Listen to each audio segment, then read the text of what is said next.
Muy buenas tardes, tengan todas y todos quienes nos acompañan esta tarde para poder charlar una vez más con un excelente ponente, el maestro Arturo de Villanueva Zurita, Martínez Zurita, a quien pues tengo el gusto de dar la cordial bienvenida a nombre del Ayuntamiento de Oaxaca de Juárez a través de la Regiduría de Derechos Humanos y de Igualdad de Género. En esta tarde tendremos la oportunidad de escuchar con el maestro Arturo de Villanueva el tema análisis de la trata de personas desde el ámbito local, por lo cual les damos la más cordial bienvenida a todas las personas que nos acompañan. Sin más preámbulos, voy a ceder el uso de la voz a la licenciada Mirna López Torres, regidora de Derechos Humanos y de Igualdad de Género del municipio de Oaxaca de Juárez, para que nos dirija un breve mensaje. Adelante, regidora. Bien, muy buenas tardes a todas y a todos. Qué gusto me da saludarles. Ya se nos está haciendo costumbre y eso me da mucho gusto el que podamos de manera permanente compartir importantes reflexiones y disfrutar de extraordinarios ponentes a través de nuestra plataforma virtual. Digo lo anterior porque no solo hay amigas y amigos que nos siguen en todas las actividades de nuestra Regiduría de Derechos Humanos y de Igualdad de Género, sino que afortunadamente, y agradezco mucho esto, vamos sumando más personas que acceden a estas actividades y podemos ampliar los temas. Y bien, uno de los temas que más nos debe ocupar antes que preocupar es el asunto relativo a la trata de personas. Un mal que es más silencioso que visible, pero es tan dramático que en ocasiones se convierte en una muerte en vida, o dicho de una manera, en no poder vivir. Debido a este terrible mal social, la trata de personas es un fenómeno muy antiguo que atenta contra los derechos humanos desde hace cientos de años. Mujeres y niñas que han sido separadas de sus lugares de origen y comerciadas como mano de obra, servidumbre o bien como objeto sexual. Sin embargo, es importante resaltar que la trata no solo se refiere a la explotación sexual, sino también se presenta en casos de explotación laboral o la extirpación de un órgano, tejido o sus componentes de una persona víctima de trata. Es decir, en todo caso, estamos ante un problema de ver cómo la persona humana, independientemente de su edad o condición, puede ser o llegar a ser reducida a cosa. La cosificación de la persona es un inadmisible atentado a la dignidad humana, puesto que se le priva de su libertad y derecho al libre desarrollo de la personalidad, al niño y la niña, y se le quitan sueños y juegos, llevándolos de una fantasía al infierno. A las personas se les da el trato de simples objetos sexuales, esclavos o incluso explotados a grado tal que son objeto de vejación y utilización para delinquir por cuenta de otros. Resulta relevante y por demás preocupante el hecho de saber que a lo largo de la historia ha existido el tratamiento indigno a la persona diferente, al débil, al conquistado o al indeseable, o bien al simple abuso de las circunstancias para causar dolor y obtener placer y lucro. Hacen de este tipo de conductas unas de las peores, puesto que ambos, explotador y explotado, pierden su humanidad. Uno tomándose vil y cruelmente sin mayor empeño que la satisfacción de apetitos indebidos y otro lastimando a ser reducido el objeto de comercio de carácter desechable. En estos tiempos de pandemia vivimos momentos o espacios de dolor inevitable, incluso más allá de la responsabilidad o manejos o críticas, lo cierto es que, que las pandemias son ajenas a la voluntad humana.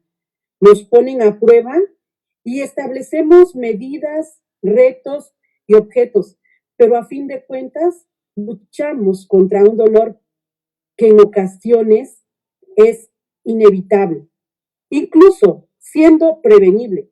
Pero lo peor es que también vivimos tiempos donde el dolor evitable es causado a propósito y con despropósitos de humanos contra humanos, llevándonos a una deshumanización por demás inadmisible y condenable.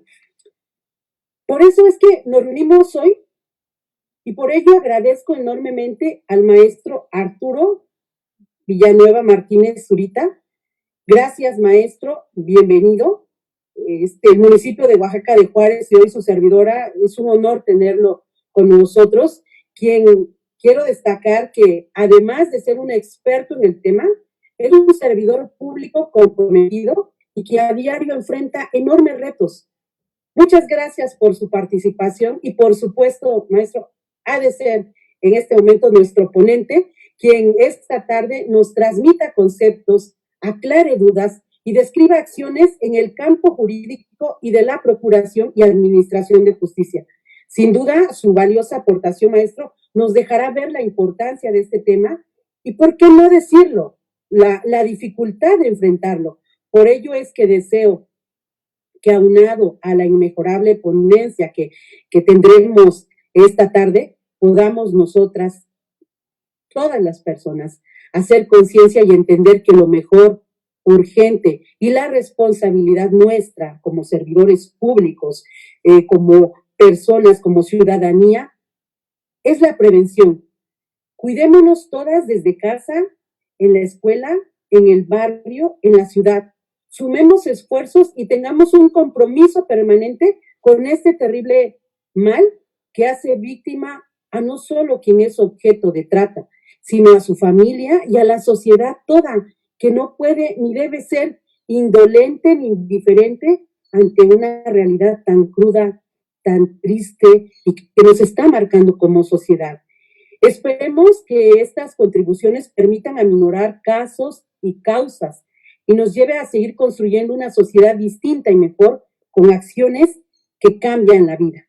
Bienvenidas todas y todos. Gracias, maestro. Gracias a maestro Carmona, que hoy nos acompaña también como moderador. Y gracias a todas a quienes nos siguen y hacen posible estas actividades. Pues no me extiendo más, con el gusto y con el placer de escuchar a nuestro ponente el día de hoy y en este compromiso de que la ciudadanía haga visible y entienda que este problema no nos puede avanzar, no nos puede destruir como sociedad, porque requiere del compromiso de todas y todas, de sociedad, gobierno, ciudadanía. Es cuanto. Gracias, maestro.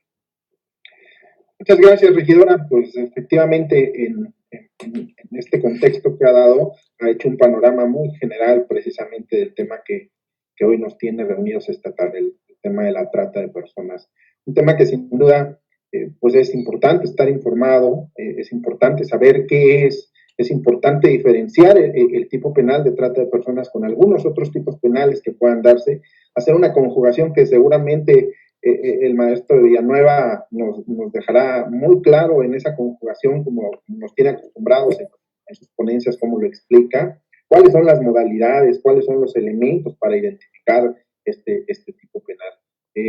Y bueno, precisamente para escucharlo, previo a ello, me voy a permitir hacer una lectura muy breve, una síntesis curricular del extenso currículo del maestro Arturo Villanueva. El maestro Arturo Villanueva, en su experiencia laboral, ha sido asesor jurídico penal del Procurador General de Justicia del Estado de Oaxaca, ha sido fiscal en jefe en diversas fiscalías de las Procuradurías Regional del Istmo, de la Procuraduría General de Justicia del Estado de Oaxaca, ha sido subdirector coordinador de fiscales en la Subprocuraduría Regional de la Costa. También ha sido director de responsabilidad y especializado en sistema acusatorio en la Subprocuraduría General Zona Norte de la Procuraduría General de Justicia del Estado, subprocurador regional de justicia en la Procuraduría General de Justicia del Estado, y actualmente es fiscal especializado en investigación de delitos de trascendencia social de la Fiscalía General del Estado. Entre sus datos escolares destaca haber sido la licenciatura en Derecho y Ciencias Sociales por la Universidad Autónoma Benito Juárez de Oaxaca, tiene un diplomado en Defensa Internacional de los Derechos Humanos por parte de la Universidad de Zaragoza, España, ha Así también cuenta con una especialidad en función ministerial federal por parte del Instituto Nacional de Ciencias Penales, INACIPE, y con especialidad en sistema acusatorio y técnicas de litigación por la Conferencia Procuradores Generales de Justicia de los Estados de Occidente de los Estados Unidos de América. También es especialista, formador de formadores de ministerios públicos en proceso penal acusatorio. Tiene la maestría en litigación oral del proceso penal y civil de los Estados Unidos de Norteamérica por la California Western School y también la maestría en ciencias penales por parte de la Universidad Autónoma Benito Juárez de Oaxaca. Es egresado de la Quinta Escuela Alemana de Ciencias Criminales y Dogmática Penal Alemana por parte del Centro de Estudios de Derecho Penal y Procesal Penal Latinoamericano de la Universidad August Universität de Alemania, y el doctorado en Derecho Penal por parte del Centro de Estudios de Posgrado en México. Dentro de las cátedras, ha impartido cátedras de posgrados en diversas instituciones públicas y privadas de la Escuela Libre de Derecho en la Ciudad de México, la Universidad Panamericana, Universidad Autónoma de Oaxaca, la Procuraduría de Coahuila, Quintana Roo, Sonora, Colima.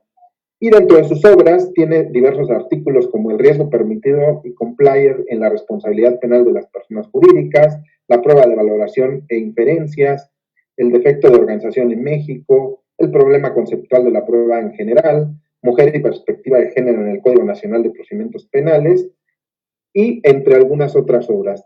Como lo dije, es una breve, muy breve reseña de la semblanza curricular del maestro Arturo Villanueva, a quien pues nuevamente le damos la más cordial de las bienvenidas. Y bueno, sin más preámbulos, maestro Arturo Villanueva, le cedemos el uso de la voz para que nos exponga esta magistral conferencia. Gracias, buenas tardes.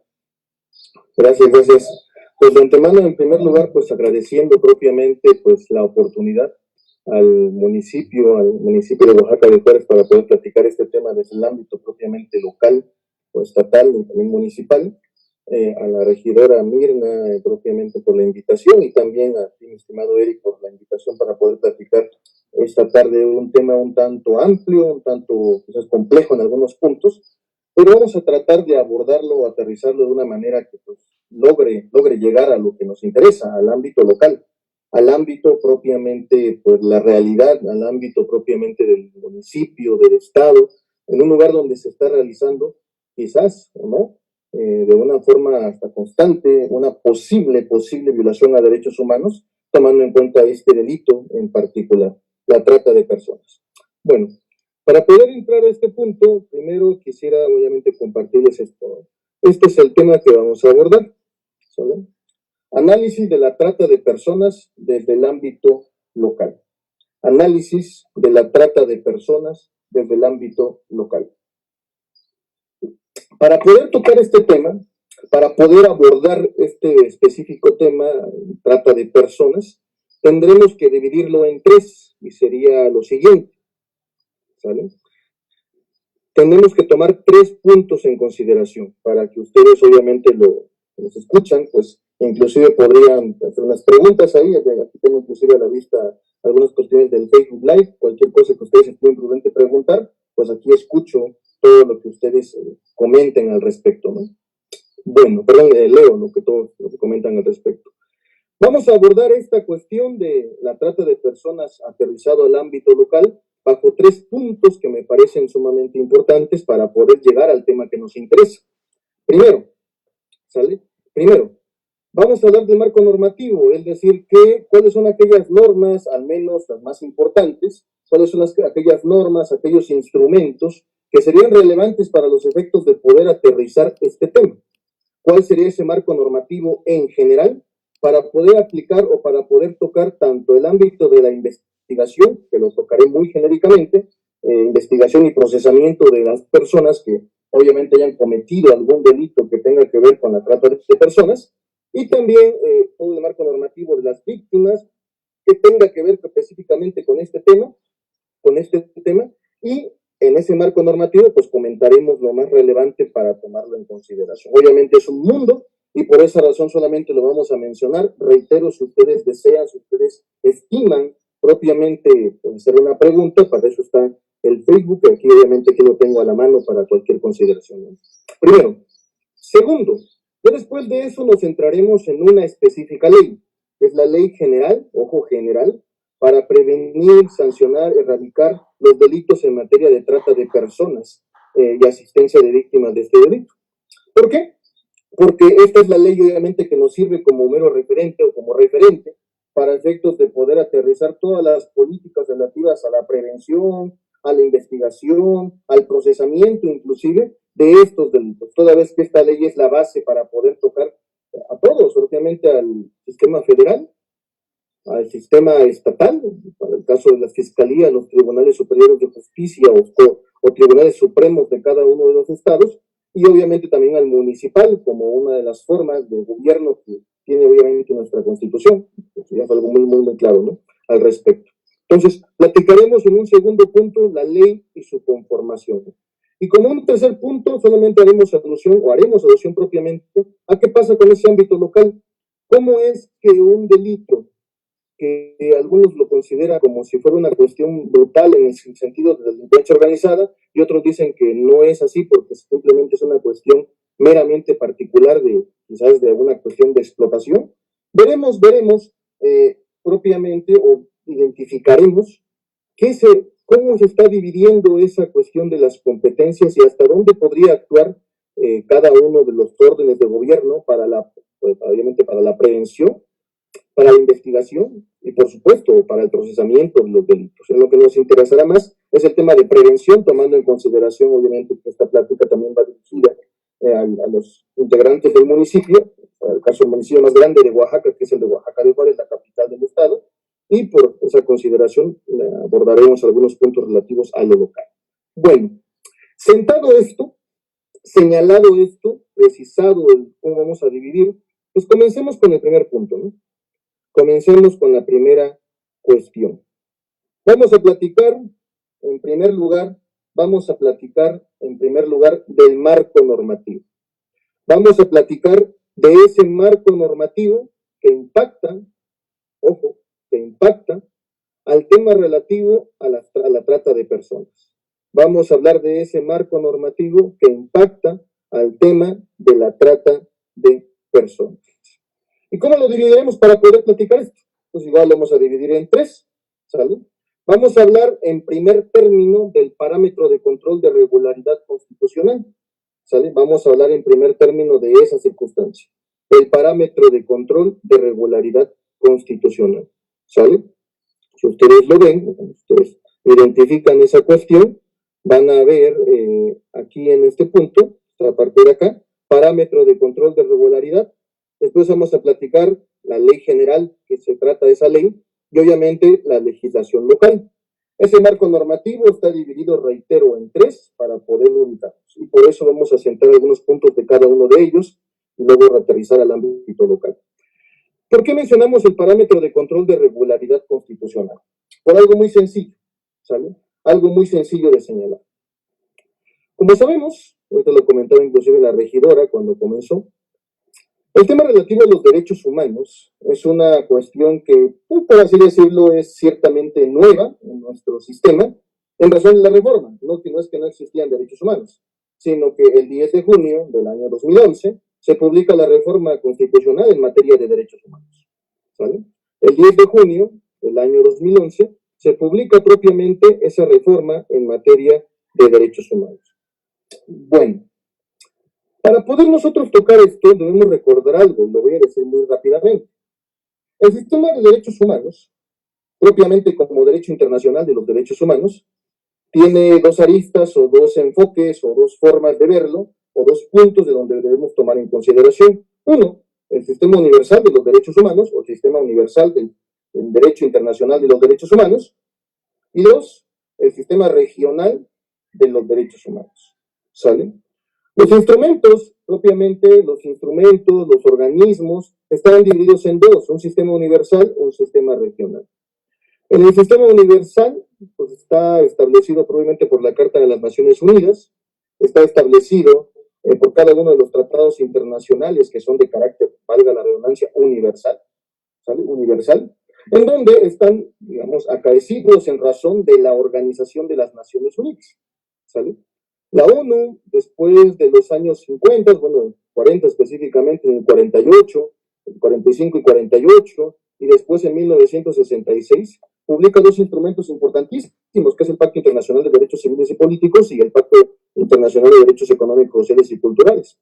Con la evolución del tiempo, se crearon tratados internacionales de grupos potencialmente vulnerables en razón de las circunstancias que vivían. El ejemplo clásico de los niños, el ejemplo de las personas indígenas, el ejemplo de las personas con discapacidad, el ejemplo de las mujeres que viven una desigualdad en razón de discriminación o razones de género. Toda esa cuestión, lo que generó o lo que actualizó fue un cúmulo de tratados que identifican ciertos grupos vulnerables y que obviamente pues se publican, los estados partes ratifican esta cuestión. En ese ámbito universal también aparecen la Asamblea General de la ONU, la Secretaría General, el Consejo Económico y Social, el Consejo de Seguridad, el Consejo de Derechos Humanos, los 9 comités de derechos humanos relativo al Comité General de Derechos Humanos, el de Derechos Económicos, Sociales y Culturales, el de los niños, niñas y adolescentes, el Comité de Derechos del Niño, el Comité contra la Discriminación de la Mujer, el Comité relativo a la tortura, tratos crueles, inhumanos y degradantes, etc. 9 comités que tocan temas de derechos humanos. Un subcomité contra la tortura, tratos crueles, inhumanos y degradantes. Aproximadamente 45 grupos de trabajo respecto a varios temas al respecto, ¿no? Respecto a varios temas al respecto. Bueno, en ese caso, bajo esa consideración, este punto de la, ¿cómo decirlo?, de la trata de personas, era invisibilizado para ese tiempo. Para ese tiempo propiamente el sistema de derechos humanos solamente identificaba algunas partes, sobre todo en tema de mujeres y en tema de niños. De hecho, el protocolo que estamos a comentar del año 2000 se centró específicamente en el tema de las mujeres y los niños, porque ese se pensaba, digo, no es que no sea, pero se pensaba en su momento que ese era el grupo más vulnerable para este tema de la trata de personas. Entonces, el Sistema Universal de los Derechos Humanos, está también la Corte Internacional de Justicia, la Corte Penal Internacional. Todo este es un sistema universal y cada uno de ellos emite resoluciones en varios temas. Sin embargo, también hay un sistema regional y ese sistema regional de derechos humanos está dividido en 3. Propiamente existe el Sistema Europeo de Derechos Humanos, nacido en 1953. Está el Sistema Interamericano de Derechos Humanos, nacido en el 1968, y está el Sistema Africano de los Derechos Humanos, nacido en el 2004. Ahora sí que evolucionando conforme a la creación de estos sistemas, cada uno de ellos tiene un sistema, por así decirlo, no contencioso y uno contencioso, a excepción del europeo, que a principios del presente siglo desaparece la Comisión Europea de los Derechos Humanos y solamente se queda la Corte Europea de Derechos Humanos. Entonces, los sistemas regionales de derechos humanos establecen estas pautas de todos los grupos que ya había establecido el Sistema Universal de los Derechos Humanos. De hecho, van creciendo a la par. En lo que nos interesa para el sistema americano, nosotros tenemos la Comisión Interamericana de Derechos Humanos y la Corte Interamericana de Derechos Humanos. Ese sistema interamericano, en cuanto a tocar el tema de trata de personas, también era muy endeble, era muy poco, no se tocaba propiamente muchos temas de qué significaba en realidad la trata de personas, ¿sale? Algunos puntos podemos tener, algunos casos de los 90 en la Corte Interamericana, pero no algo fijo, algo establecido, propio como lo tenemos hoy. ¿Y por qué parámetro de control de regularidad? Por la simple y sencilla razón de que la Suprema Corte de Justicia, el 14 de julio del año 2011, resuelve el asunto 912/2010 varios, en la cual, bajo la ponencia de la ministra Luna Ramos, establece las bases o los lineamientos para poder crear lo que después se denominó de manera ya tajante y clara, y que hoy lo conocemos como parámetro de control de regularidad. Es decir, el sistema de derechos humanos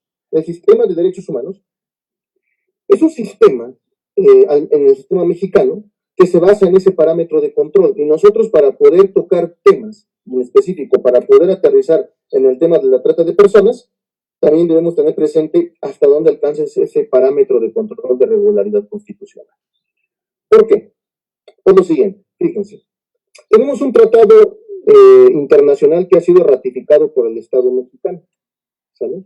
Ese tratado internacional es la famosa Convención de Palermo. La Convención de Palermo es una convención que se denomina propiamente porque se hizo en Palermo, pero es la convención contra la delincuencia organizada transnacional. Ese tratado se encuentra ratificado por el Estado mexicano. Algo interesante es que el Estado mexicano lo ratifica posterior inclusive a la creación de una ley federal contra la delincuencia organizada, que se dio en 1996. Una vez que se hace esa ratificación de la Convención de Palermo, pues obviamente todo lo que se ajuste a esa convención tiene que ser obligatorio para el Estado mexicano. Y uno de los puntos de esa convención es el tema de proteger, prevenir, investigar y sancionar los delitos en materia de trata de personas como una cuestión, bueno, preliminarmente se entendía como una cuestión de mero tráfico, es decir, había una confusión de principio a lo que hoy denominamos tráfico de migrantes y obviamente trata de personas. ¿Por qué? Porque el tráfico de migrantes o propiamente ese tema de la condición de refugiados, el tema relativo al traspaso de personas entre países para poder explotarlas de cierta forma, de cualquier tipo de formas en otros países, como que no estaba muy formado por ahí del año 2000, 1998, 2000, cuando se planteó todo este tema de la Convención de Palermo. Entonces, por esa razón, no está tan claro a nivel internacional, específicamente cuando comenzó este tema, ¿a qué nos referíamos? ¿A la condición de refugiados? ¿Nos referíamos al tema relativo al tráfico de personas? ¿Nos referíamos a qué nos referíamos? Había un problema ahí. Entonces, se empezaron a crear ciertos instrumentos en materia penal específicamente, y por eso hoy día tenemos un gran organismo que se llama la Oficina contra las Drogas y el Delito. Esa oficina que se encuentra anexa propiamente a la Organización de las Naciones Unidas, esa oficina ha creado varios manuales, varios instrumentos que tienen que ver con temas en específico. Y también, obviamente, en este caso, las instituciones o los organismos del sistema de derechos humanos, y que también se encuentran, digamos, de cierta forma anexa al tema de Palermo, a este punto, pues tratan de proteger o tratan de darle vida a cada uno de los puntos de la Convención de Palermo. Es por esa razón que en el año 2000 se publica un protocolo que tiene que ver contra esa erradicación, contra esa prevención, contra esa persecución de los delitos en materia de trata de personas. En este año 2000, en el cual se establece este protocolo de actuación, es un protocolo que está anexo a la Convención de Palermo, por lo tanto obliga, porque es un protocolo que está anexo y está especificado en el caso. ¿Sale? Gracias, Mariela, al contrario a ti, gracias. Bueno, entonces ese parámetro de control nos dice, bueno, entonces ¿a qué vamos a acudir? Pues un primer instrumento que deben tener como obligatorio para el tema de trata de personas es la Convención contra la Delincuencia Organizada Transnacional, con la Convención de Palermo y este protocolo que les he comentado relativo a cómo erradicar, cómo prevenir, cómo sancionar el tema relativo a las trata de personas, un poco más de 20 artículos, si no estoy mal, el tema del protocolo, ¿no? Entonces, es importante tener presente esto, ¿por qué? Porque nos auxilia. Otro punto es tener presente todos los grupos potenciales de vulnerabilidad para los efectos de poder aterrizar en cada uno de ellos las posibles víctimas. Porque como se comentó, ese protocolo solamente habla de las mujeres y los niños. Sin embargo, no se centró ese protocolo en ampliar más a otras personas, como el tema de los indígenas, que obviamente están siendo obligados a trabajar en el campo en varios lugares, como el tema propiamente de los discapacitados, que a veces se juntan grupos de discapacitados, los juntan propiamente la delincuencia y los obligan a pedir limosna en las calles, o a hacer ciertas actividades. Entonces, habrá que identificar como primer punto de ese parámetro de control de regularidad esa convención de Palermo y obviamente el protocolo relativo a la trata de personas en el caso. Eso. Y también tener presente, obviamente, la Constitución, los diversos tratados internacionales que tienen que ver con los grupos potenciales, lo que son potencialmente vulnerables, y obviamente todo lo que se ha emitido con respecto a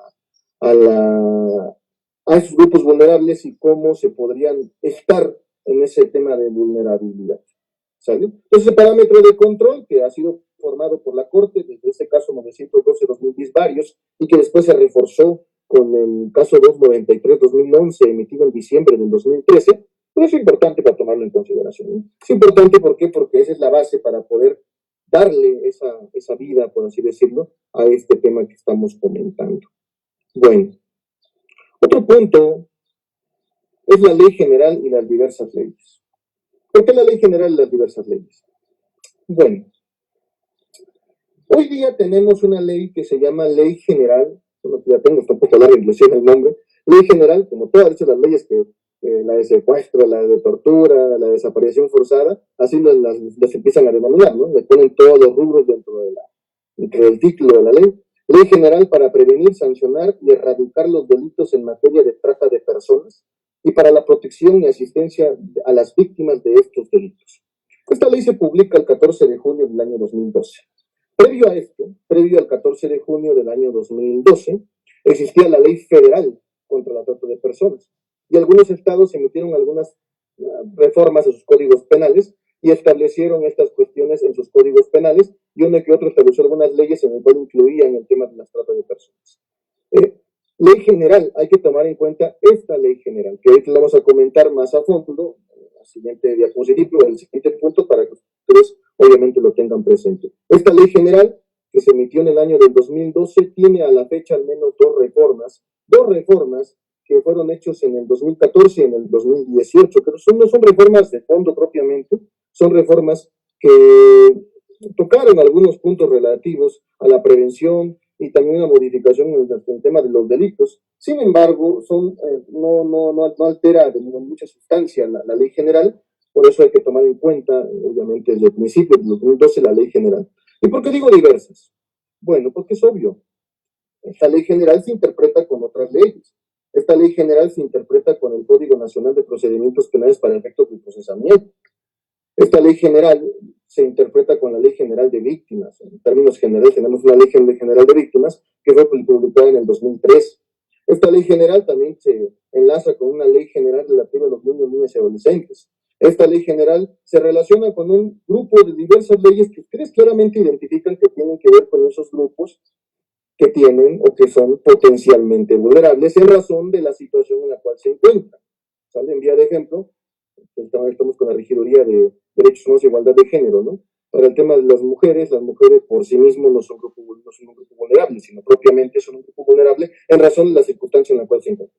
Igual un hombre puede ser un grupo vulnerable, claro, un hombre vulnerable, un hombre o un caballero que tenga tanta edad y que esté dentro de la edad, por así decir, la tercera edad, ya se considera por esa condición un grupo vulnerable.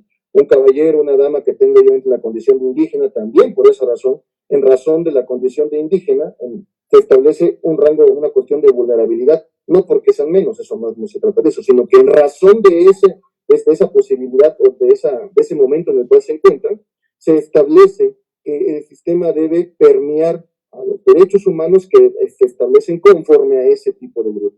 Bajo esa consideración, bajo ese punto, hay que tomar la ley general, que vamos a platicar más a fondo, y las diversas legislaciones que se han emitido al respecto.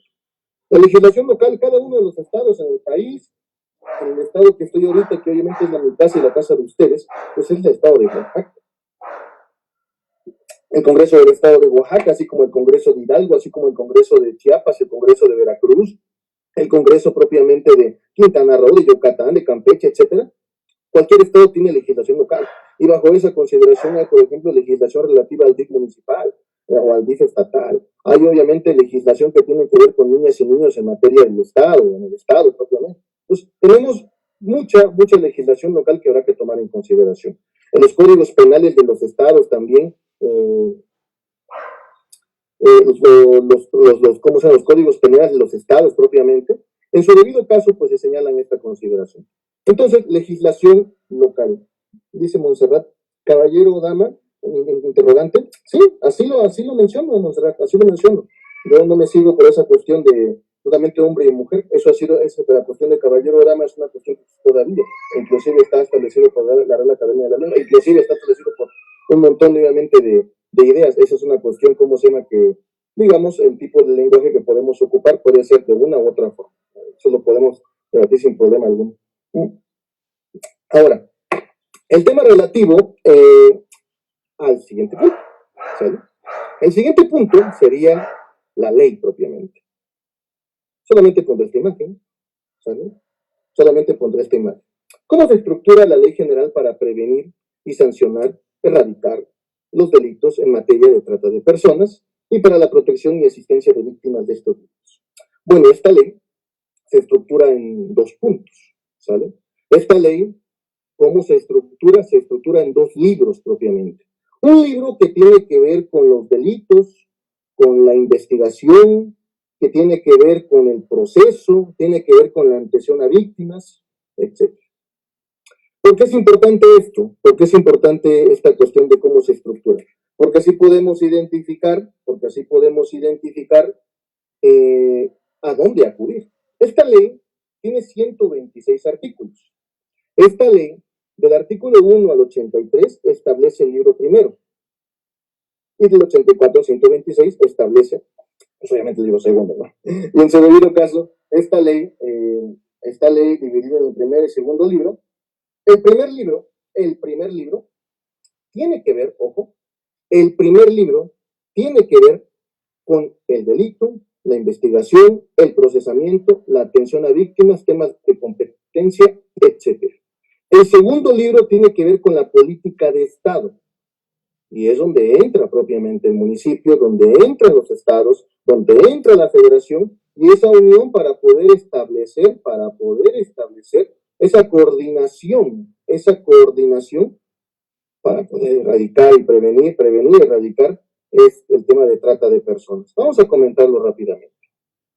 ¿Sale? Bueno, esta ley general para prevenir y sancionar los delitos en materia de trata de personas, o sea, para prevenir, erradicar, sancionar delitos en materia de trata de personas, pues en primer lugar tiene 3 títulos: una, disposiciones generales, los delitos, y protección y asistencia. Es importante esto. ¿Por qué?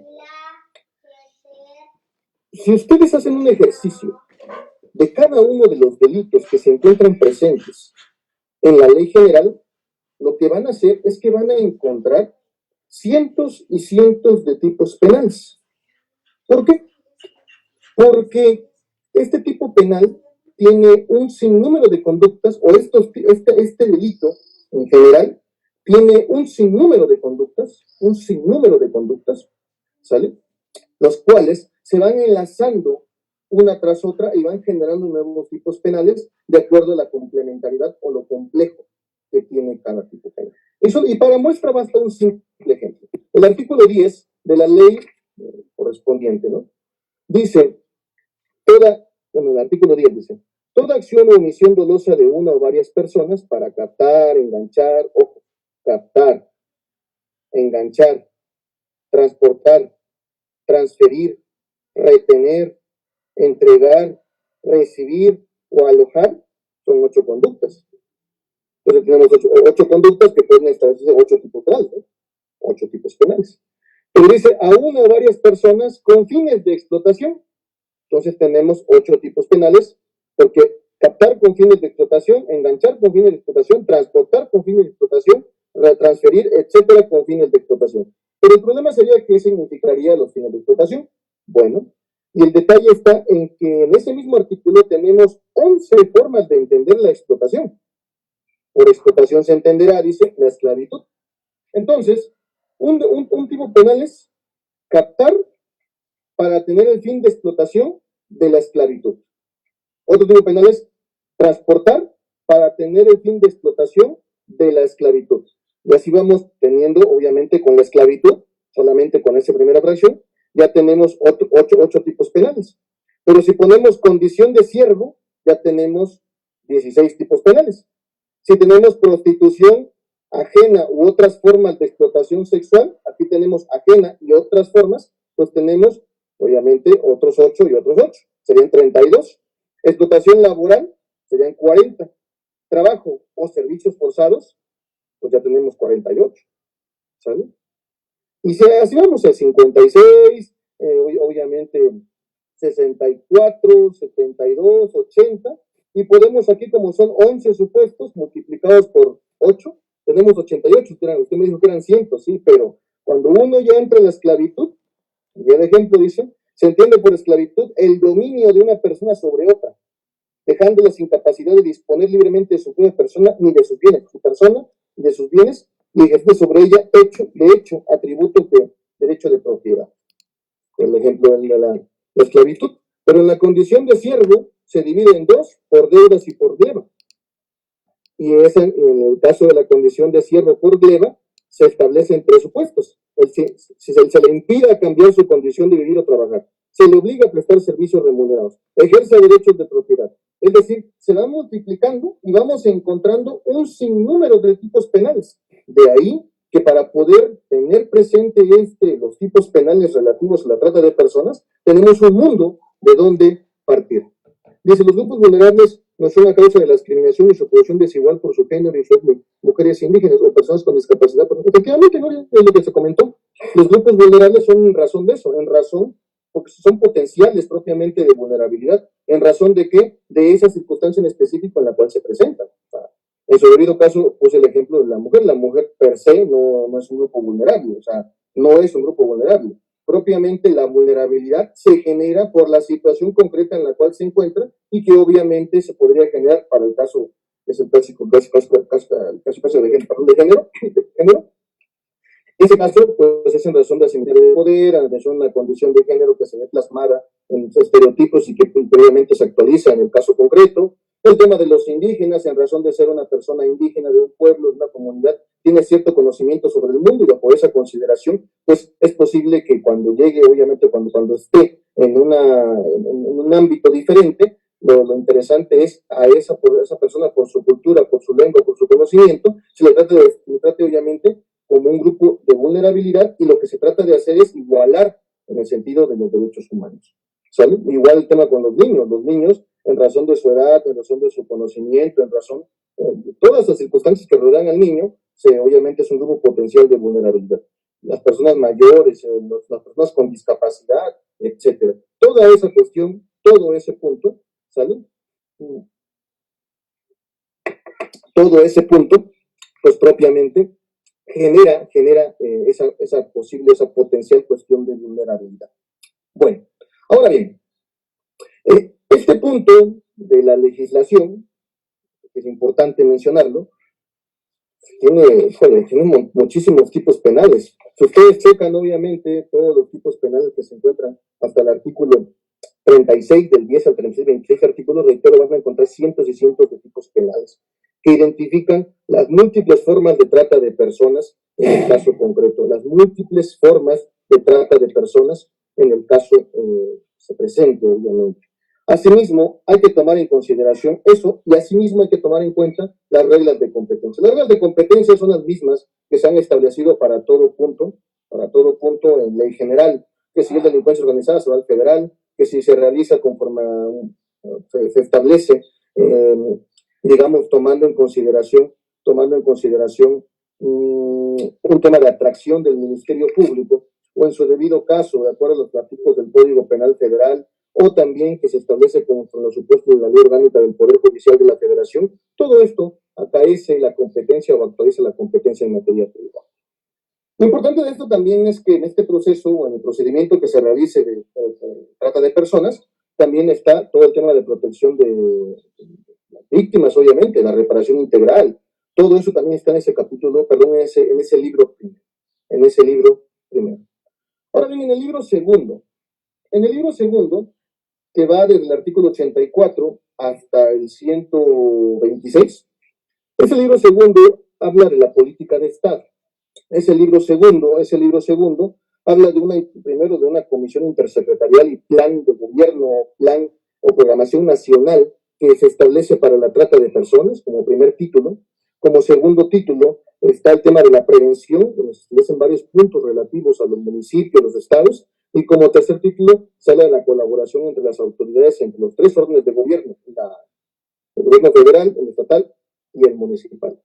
Dice, es debatible si la mujer es o no grupo vulnerable, pero eso es otro tema a discutir. Sigo escuchando con atención tu explicación sobre el protocolo de Palermo.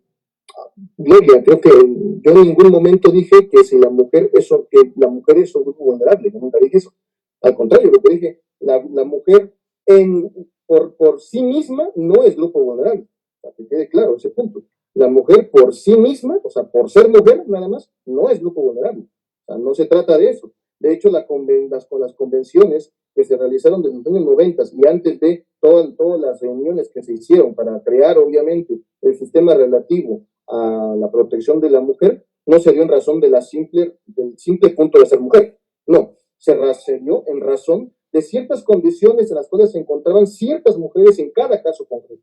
Por esa razón los temas de asimetría de poder, por esa razón las condiciones de género, por esa razón las situaciones de género, por esa razón el tema de la igualdad no es igualdad, y lo que hoy obviamente se está luchando, obviamente en algunos rubros, a mi criterio muy particular, de manera muy justa, otra creo que no tiene fundamento en algunos puntos, pero es un tema diferente, es un tema aparte, ¿no?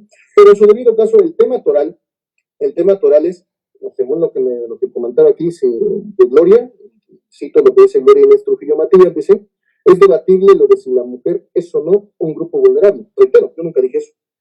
La mujer por sí misma no es grupo vulnerable. Es en razón de la situación en la cual se encuentra, por esa razón hace grupo vulnerable. Un tema de género, un tema de explotación, etcétera, etcétera. Entonces es una cuestión que habrá que ver el caso concreto para ver si identificamos esa actuación en el sistema de derechos humanos. Ahora bien, en esta ley, reitero, del 84 al 126, 84 al 126, se establece esa forma de coordinarse en los estados. ¿Sale? Y aquí es donde llegamos al último punto, el tiempo pasa volando, pero es aquí donde llegamos al último punto que toca esta plática. Entonces, ¿qué le toca hacer a los estados? ¿Sale? ¿Qué le toca hacer a los estados y a los municipios? Para el caso de Oaxaca, como estado, o el municipio de Oaxaca. Para el caso, obviamente, de, no sé, Hidalgo, Pachuca. Para el caso de la Ciudad de México, cada una de sus delegaciones, etc. ¿Qué le toca hacer? Bueno, obviamente, los estados en cada una de sus secretarías, en cada uno de los, es una, como siempre se dice, ¿no? Esto es transversal. El hecho de que sea transversal implica que impacta a todos los órdenes de gobierno, ¿sale? Implica que impacta en todos los órdenes de gobierno. En vía de ejemplo, hay secretarías de la mujer, hay institutos de la mujer, hay secretarías que específicamente tocan el tema de los niños, de la infancia, de la adolescencia, hay secretarías que tocan el tema de indígenas, hay secretarías que tocan inclusive temas de finanzas, imagínense, temas de finanzas para poder otorgar permisos para ciertas empresas, hoteles, etcétera. Es decir, todo aquel lugar, toda aquella circunstancia que se dé o que sea propicio para poder generar la trata de personas y que por obviedad, alguna institución, algún organismo le toca hablar de ese tema, tendrá que preocuparse por el mismo. Vamos a poner un simple ejemplo. Imaginemos que una secretaría de un estado, independientemente de la federación, da permiso, una secretaría de un estado, independientemente de la federación, da permiso para que se establezca un hotel. No sé, pongan ejemplo de mi estado de Oaxaca, ¿no? Ustedes un hotel en Huatulco, que es donde yo nací. En Huatulco, ese hotel va a tener quizás un casino, ese hotel quizás van a poner un bar, ese hotel quizás van a poner un antro, ese hotel van a poner situaciones de recreación como una playa particular. De hecho, hay muchos hoteles con playas particulares. Ese hotel, pues obviamente va a funcionar con razón económica, ¿no? Un ejemplo. Segundo ejemplo, igual quizás tocamos el tema de la playa, ¿no? El hecho de dar una autorización para que un lanchero, una persona que conduce un vehículo marítimo, por así decirlo, una persona que está en alta mar, una persona que da cruceros, por así decirlo, no sé, allá en Mazatlán, en Cancún, Chetumal, por cualquier lugar donde inclusive podríamos tener alguna cuestión al respecto, bueno, cerca de en Tulum, cualquier lugar que esté cerca ahí para poder operar estas cuestiones. La pregunta sería, esto es lo importante, ¿es posible que ese negocio, ese objeto del negocio, pueda propiciar la trata de personas? Pues sí, claro que sí. Todo hotel, todo restaurante, todo bar, todo antro, inclusive una agencia de modelaje, inclusive expresamente lo dice la ley al respecto, todo eso propicia la posibilidad de otorgar temas de trata de personas. Si se dan cuenta, parece nada más puro tema de turismo sexual, es un punto. Pero, ¿qué pasaría si, por ejemplo, yo tengo una constructora? ¿Sale? ¿Qué pasaría si, por ejemplo, un servidor, alguien de ustedes tiene una constructora? Y esa constructora obviamente tiene un grupo de trabajadores que trabajan para él, ¿sale? Esa constructora podría ser una pauta para trata de personas, claro que sí, también podría ser. No digo que sea, dije podría ser. El hecho de que podría ser implica la obligación de vigilar todas esas instituciones o todos esos organismos, una constructora, un hotel, un restaurante, etcétera. Todo esto implica. ¿Y qué hace esto? Entonces, esto significa que las secretarías de seguridad, las secretarías hasta de gobernación, las secretarías obviamente de la indígenas, secretaría de finanzas, en todos impacta el tema de trata de personas, porque todos ellos podrían dar la autorización de algo, y pongamos un ejemplo, una secretaría de finanzas que va a otorgar un permiso para poner un negocio o para poder establecer un negocio inclusive del propio Estado, en el cual se puede generar la posibilidad de esta cuestión de trabajos forzados, de condiciones de servidumbre, de cuestiones de explotación sexual, todo lo que está en el artículo 10. Es decir, trabajo, servicios forzados, o la mendicidad forzosa. ¿Cuántas veces se ven en las calles niños de 6, 7 años pidiendo limosna? ¿Qué ha hecho propiamente la, no sé, Dirección de Vialidad y Transporte? ¿Qué ha hecho el tema, digamos, las secretarías de transporte? ¿Qué han hecho ellos para poder llegar y decir cosas? ¿Tú por qué estás pidiendo limosna acá? ¿Quiénes son tus padres? A ver, dame tu nombre. ¿Qué pasa si ese niño está siendo obligado a pedir limosna? Cuestiones de mendicidad. ¿Qué pasa cuando vemos en las calles a una señora, a un señor que está sentado con un niño en los brazos y está durmiendo y pidiendo limosna? ¿Se han preguntado si efectivamente ese niño es su hijo o solamente será otro elemento más para la explotación? ¿Sale? ¿Qué pasaría con eso? Utilización de personas menores de 18 años en actividades delictivas. ¿Qué pasa cuando, por ejemplo, una fiscalía... ¿Cuál es la vía más viable para denunciar la trata de personas de menores en Oaxaca? La vía más viable, obviamente, pues es la denuncia. En su caso, la denuncia la tienes que hacer directamente con la Fiscalía General del Estado. Una fiscalía en la cual yo también yo trabajo como un fiscal de una unidad especializada. En la Fiscalía General del Estado de Oaxaca, solamente para comentar rápido, hay una fiscalía de alto impacto que tiene la unidad de trata de personas, pero también tiene una fiscalía de género que también toca algunos de estos temas. Entonces, habrá obviamente que presentar, puedes acceder directamente a la página de la Fiscalía del Estado, inclusive al Facebook de la Fiscalía del Estado, hay una app también que lo puedes bajar ahorita mismo de la Fiscalía del Estado, ahí puedes identificar toda esa cuestión de cómo presentar tu denuncia sin problema alguno, la cual se le dará seguimiento como obviamente como la obligación que tiene la Fiscalía. Bueno, bajo esa consideración, ¿qué nos dice la ley al respecto? ¿Cuáles son las obligaciones tanto de los estados como de los municipios? Bueno, aquí les voy a comentar algunos artículos rápidos de la ley general que me parecen importantes. El artículo 2, fracción primera, y el 6 de la ley general establece el ámbito de competencias, establece el tema relativo a que todas las autoridades, en el ámbito de sus respectivas competencias, tendrán que obligarse a esa ley, tendrán que seguir los lineamientos de esa ley. Por lo tanto, es obligatorio para municipios, para estados, para la federación. ¿Sale? El artículo 23, fracción segunda, establece, el artículo 23, de hecho, el artículo 23 establece el tema relativo a qué no es trabajo forzado. Hay cuestiones que también no son trabajo forzado, inclusive los trabajos que se evalúan en el municipio. Hay ciertos municipios, ojo, no sé, creo que el municipio de Oaxaca de Juárez no, me dirán si estoy equivocado o no, pero hay muchos municipios que inclusive se otorga el trabajo o se hace el trabajo sin remuneración alguna.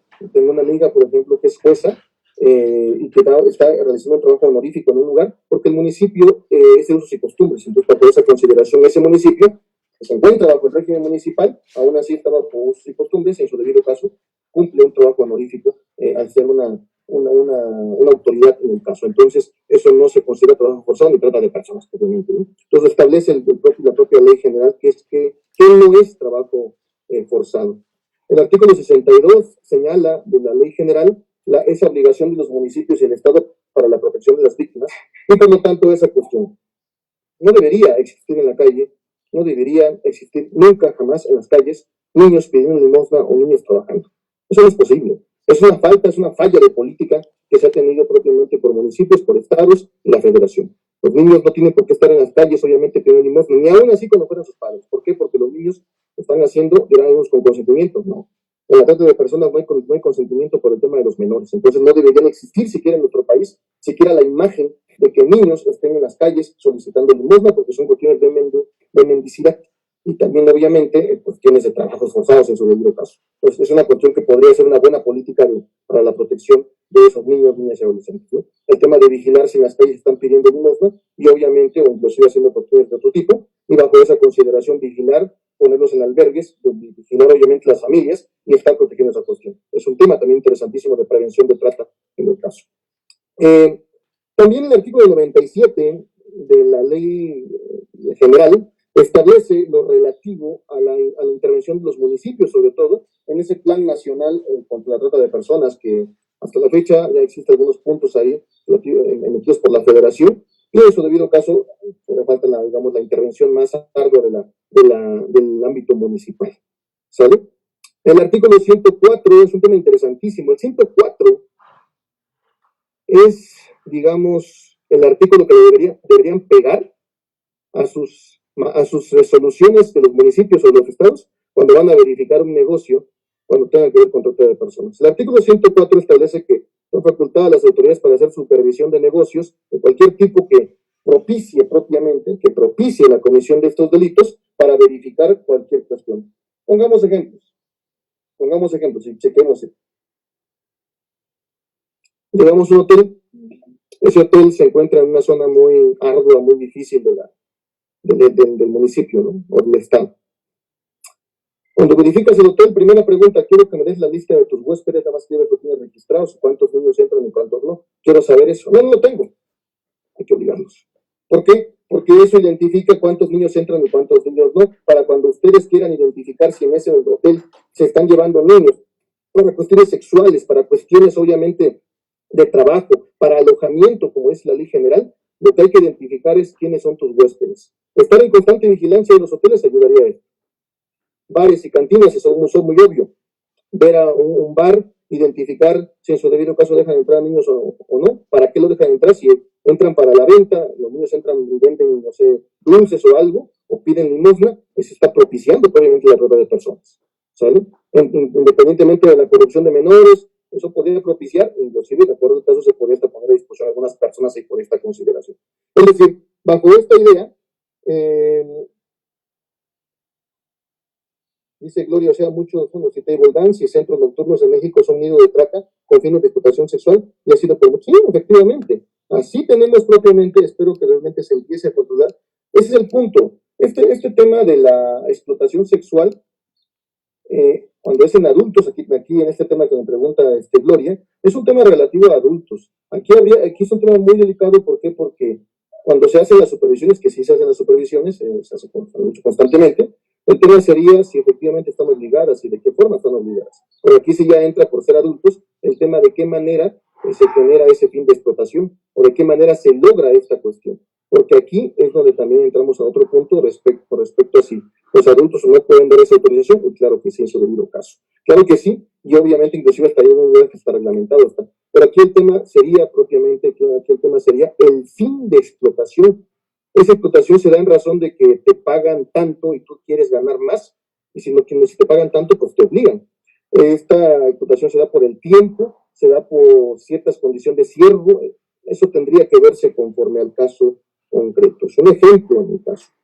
El artículo 110 y 113 señala propiamente los programas de prevención y del gobierno federal, y el artículo 115 es importante para los municipios, toda vez que este artículo establece todas las obligaciones relativas a los municipios. Lo voy a poner rápidamente solamente para que lo tengan presente propiamente.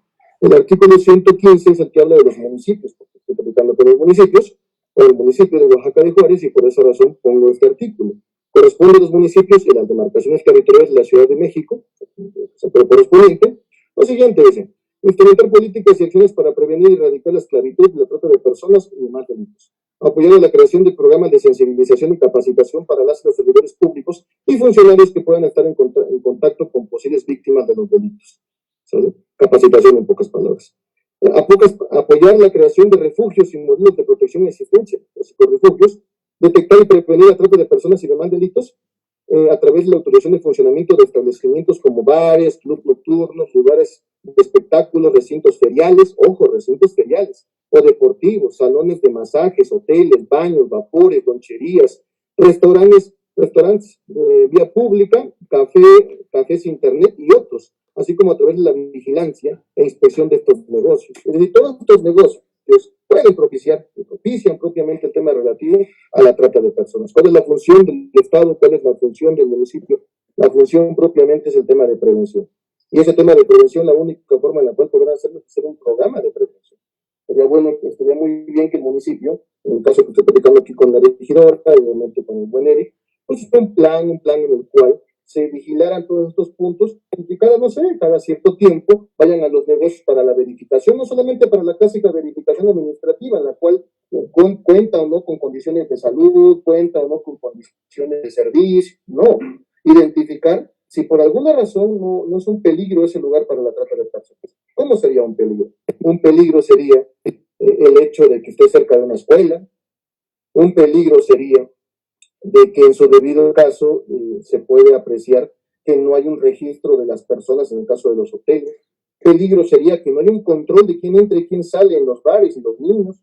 Todo eso es lo que genera peligro para que se dé esa potencial violación a derechos humanos. El punto aquí está, creo que lo comentaron en una plática anterior, creo que el 29 de julio, porque el 30 fue el Día Mundial contra la Trata de Personas. La prevención es un tema enorme y es un tema que de verdad, si se hace con mucha cautela y se hace con mucho entusiasmo, ayudaría muchísimo a este delito. Pues de antemano, muchísimas gracias, estimado Eric. Muchísimas gracias también a la regidora y al municipio por la invitación. Y por mi parte, creo que ya han sido contestadas la mayoría de preguntas, a lo que ustedes comenten algo, y estoy a sus órdenes. Muchas gracias. Mi querido Arturo, pues ha sido como siempre un lujo escucharte, cómo abordas siempre las problemáticas. Siempre he dicho que las personas que hacen lo difícil fácil siempre deben de estar en la cátedra y de verdad tú eres uno de ellos. Cómo abordas desde esta perspectiva de la ley, de la reglamentación, para culminar con un enfoque real, precisamente de trabajo en el tema que incide en el municipio. Pones el dedo en la llaga con el tema de los niños, ¿no? Y sobre todo, al final de cuentas, invitas, ¿no? Porque a veces parece muy fácil hacer una crítica, pero bueno, nadie genera algo constructivo. Y en ese tenor, efectivamente, el municipio, la Regiduría de Derechos Humanos, precisamente por eso impulsa, e incluso en este mes vamos a tener todas estas actividades, como bien lo refieres, de prevención, porque creo que mientras más conozcamos, mientras más veamos todos estos últimos ejemplos que nos ponías de dónde podemos identificarlos, dónde pueden estar los focos rojos, porque traemos como ya muy identificados los que todos apreciamos, observamos, pero hay algunos que, como bien lo referías, pueden ser, y creo que ahí es donde hay que atacar la prevención, los que no se conocen, los que están pues tras bambalina, ¿no? Entonces, de verdad, insisto, es un gusto escucharte, te agradezco mucho que hayas participado en esta tarde con nosotros. Y bueno, además, en tu dinámica con los que te conocemos y te seguimos en tus conferencias, pues este tema de abordar las preguntas conforme van haciendo los participantes, pues también genera precisamente esa retroalimentación. Hay dos preguntas, Arturo, que rescatamos aquí de varias que te estuvieron haciendo y que quedaron en el tintero en algunas de ellas. Me gustaría hacerte estas dos últimas para que ya pudiéramos, pues bueno, ir cerrando esta charla. Una de ellas es, ¿por qué la trata de personas se considera una forma de esclavitud moderna? Esa es una pregunta. Y la otra, pues ya abordaste de manera general en los temas preventivos, pero es una pregunta que nos hace el público. ¿Cómo podemos detectar cuando las mujeres, niñas, están siendo enganchadas? Esas dos preguntas dejaríamos a Arturo para que nos pudieras dar respuesta. Ok, bueno, primero, ¿por qué es esclavitud moderna? Porque pareciera que no se ve, es decir, porque pareciera que no está presente, y es muy difícil a veces de identificar. Esa es la razón por la cual la trata de personas está dentro de la Convención de Palermo, un tratado que inclusive algunos llaman derecho penal de excepción. ¿Por qué? Porque la Convención de Palermo contra la delincuencia organizada transnacional es una convención de derecho penal de excepción o derecho penal, unos llaman de enemigo. un derecho penal que permite ciertas reglas que que no se permiten en otros delitos. Por ejemplo, el tema del agente infiltrado, el agente que va y se infiltra en una organización criminal y obtiene información.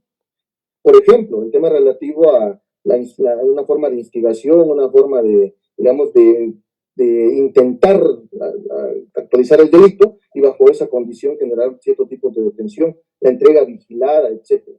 Todas estas cuestiones son como difíciles de acreditar o difíciles de establecer, por eso entran en un derecho penal de excepción como es el tema del régimen de excepción. Ahora bien, ¿por qué la esclavitud? Por la simple y sencilla razón que la esclavitud ya está abolida, o sea, la esclavitud ya no existe, o al menos no existe en una idea como lo teníamos siglos atrás, en donde efectivamente existía una persona que hacía trabajos forzados o temas sexuales, inclusive hubo ciertos supuestos temas sexuales, trabajo forzado, campo, etcétera, y era obvio, o sea, se planteaba esa cuestión.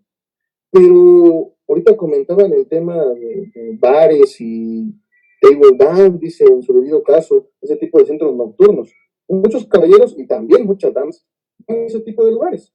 Y como van a ese tipo de lugares, parecieran mediamente cuestiones recreativas. Es una cuestión de madurez, cualquiera puede ir, sí, pero el tema sería es que se ve con cierta tranquilidad, con cierta normalidad. No se ve. Y esa cuestión implica la actualización de una esclavitud, pero moderna, otra forma de ver la esclavitud, y que obviamente a veces lo vemos, pero no sabemos qué es así. Ponemos el ejemplo del tema de los niños de la calle, ¿no? Los niños de la calle que obviamente pues no deberían estar ahí. Ya hay resoluciones, la Corte Interamericana, inclusive interesantes que tocan en parte este punto, en el caso de niños de la calle de Gran Morales y otros, interesante ese punto que toca la Corte, el tema de también un informe sobre la situación de la pobreza que emitió en el 2016, ni siquiera recuerdo, la Comisión Interamericana de los Derechos Humanos. Ahora, la segunda pregunta es muy compleja, dice, ¿cómo saber cuando una chica o una niña está enganchada en estas cuestiones? Es que depende del supuesto, o sea, depende si es una cuestión sexual, depende si es una cuestión laboral. Aquí es esa cuestión de enganche, por así decirlo, de enganche. Eso solamente se podrá advertir cuando vean conductas diferentes, por así decirlo, en los hijos, en las escuelas. En las escuelas, ¿qué pasa con las escuelas? Los chicos que están obviamente salen de la primaria, de la secundaria, y en los lugares que están alrededor de la escuela se identifican sujetos, posibles sujetos, que obviamente ubican a los niños. Hay inclusive en las secundarias, hay luego especies de bares que dejan entrar a los niños. Es decir, el tema de la identificación, ojo, el tema de la identificación es una cuestión muy compleja porque hay que atender al tipo de persona que se tiene, o sea, a la niña, en pocas palabras, una pequeña chica de 11 años, 12 años, que propiamente pues tiene acceso a Facebook, a YouTube, a Internet, a Snapchat, a cualquier tipo de esa cuestión de redes sociales. La cuestión sería pues vigilar en su debido caso. Pero son temas de prevención. Temas obviamente de explicarle a los menores los tipos de enganche. ¿Cuáles son los tipos de enganche? Muchos. El tema de las industrias del modelaje, el tema relativo a los novios son personas mayores de edad, el tema relativo a maestros que acercan a los menores, viajes a otros lugares. Esas son las maneras. Entonces, el tema sería propiamente de prevención. Y eso es obviamente lo que podría comentar al respecto en este momento. Gracias, amigo, nuevamente. Y pues efectivamente tienes razón, ¿no? En ese sentido, el ejemplo que ponías precisamente de la prevención, de poder hacer temas de cuantitativos, cualitativos, de decir, el ejemplo muy claro, ¿no? En un hotel, ¿por qué entran? ¿Cuántos entran? Y ir gestionando esos supuestos, creo que nos da algunos elementos para poder tener todos estos temas de prevención. Pues yo te agradezco muchísimo y le pediría a la regidora Mirna López Torres, regidora de Derechos Humanos y de Igualdad de Género del municipio de Oaxaca de Juárez, pues despidiera a nuestro ponente de lujo esta tarde. Muchas gracias, Arturo. Adelante, regidor. A ti. Pues efectivamente, licenciado maestro Eric Carmona, efectivamente, maestro fiscal Arturo de Villanueva Martínez Zurita, creo que cuando hicimos y dimos la difusión al cartel sobre el tema que hoy se iba a abordar de análisis de la trata de personas desde el ámbito local, creo que generábamos una expectativa, pero la verdad, al citar y al decir también que pues esta sería una ponencia magistral y mejorable. Creo que no mentimos, porque efectivamente el día de hoy se genera esta parte donde muy puntualmente usted nos ha hecho el señalamiento y en su momento cómo tenemos también que generar estas acciones coordinadas de algo que desgraciadamente ya estamos empezando a ver o a normalizar, y es este tipo de situaciones donde, insisto, y lo exponía yo también al inicio, lo importante es el cómo cuidarnos, lo importante es en este acompañamiento de nuestras hijas y de nuestros hijos, en el cuidado que debemos de tener, pero sobre todo como autoridad nosotros estar vigilantes, hacer y realizar acciones en forma coordinada, donde podamos ir, pues no solo atendiendo, sino combatiendo algo que en sí la violencia nos ha absorbido, y que hoy este municipio, el municipio de Oaxaca de Juárez, pone tal vez el dedo en la llaga, porque es un tema, hay que reconocer, un tema muy delicado, un tema que pues, creo que nadie le quiere entrar, nadie quiere tocar precisamente por lo delicado que es. Y yo insisto, tenemos que asumir esta responsabilidad como autoridad desde donde nos toca hasta donde nos alcanza, porque también hay que ser claros en esta situación. Muchas veces como regidora tú quisieras generar y componer muchas cosas, pero también sabes hasta dónde están tus facultades. Pero yo creo que sí es un tema que podemos seguir tocando y abonando, sobre todo con usted, que como servidor público lo conoce, lo aplica, lo sanciona, es su día a día, pues nosotros como municipio poder contribuir en estas acciones coordinadas donde nos cuidemos todos y todas, desde casa, como lo habías quitado, en la escuela, en el barrio, en la ciudad, nuestros jóvenes, nuestras chicas, todos en este sentido, porque habíamos y hacíamos mención de la amplitud a este problema.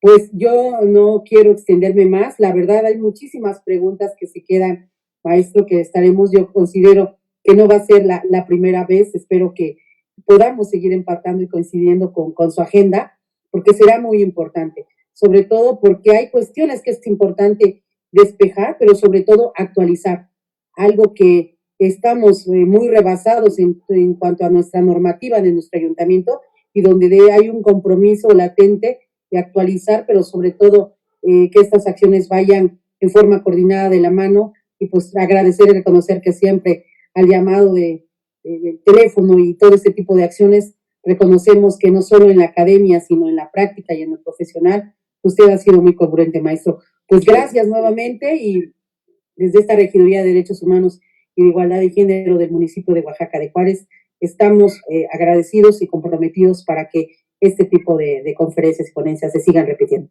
Gracias a todos, y pues vamos a estar multiplicando. Gracias. Muchas gracias, regidora. Muchas gracias nuevamente, Arturo Villanueva. Y bueno, agradecer a todas y todas las personas que nos siguieron esta tarde en esta conferencia denominada Trata de Personas desde el ámbito local.